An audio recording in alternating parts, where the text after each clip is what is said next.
সিঙ্গাপুরের কাছে হারে রক্ষণভাগ ও গোলকিপিংয়ে ঘাটতি দায় স্বীকার করেছেন সাদউদ্দিন।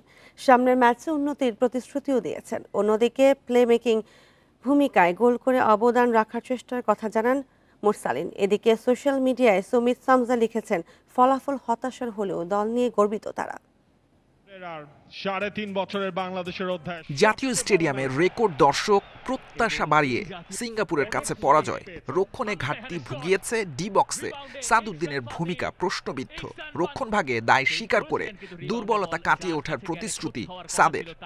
বোথ গোলে আমাদের রিবাউন্ডে ছিল, তো রিবাউন্ডের বলগুলো বিশেষ করে অ্যাটাকিং প্লেয়ারদের অ্যাডভান্টেজে বেশি থাকে, তো ওরা অ্যাডভান্টেজ পেয়ে গেছে এই জায়গায়, সো স্কোর করে ফেলছে। এই জায়গায় আমাদের আরও ভালো করার সুযোগ ছিল, আমাদের ডিফেন্ডারদের, ইভেন আমাদের গোলকিপারদেরও।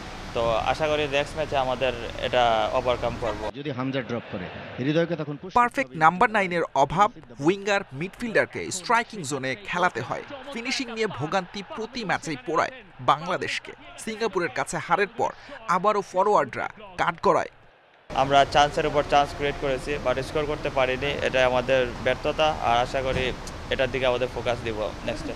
আমি যেহেতু মিডফিল্ডার, আমার কাজ হচ্ছে প্লেমেক করা, সুযোগ পেলে গোল করা, আমার কাজ আর কি আমি করার চেষ্টা করি সবসময়। না, অবশ্যই আমাদের তো আসলে আরও উন্নতি করতে হবে অবশ্যই।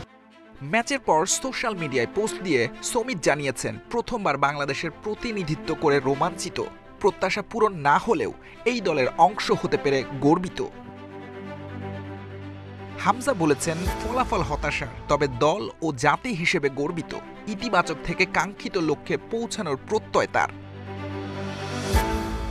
জাতীয় দলের খেলা অক্টোবরে। এশিয়ান কাপ বাছাইয়ে হংকংয়ের বিপক্ষে হোম ও অ্যাওয়ে ম্যাচের জন্য ফিরবেন হামজা, সুমিত। সাইদ সাদি, ইন্ডিপেন্ডেন্ট নিউজ।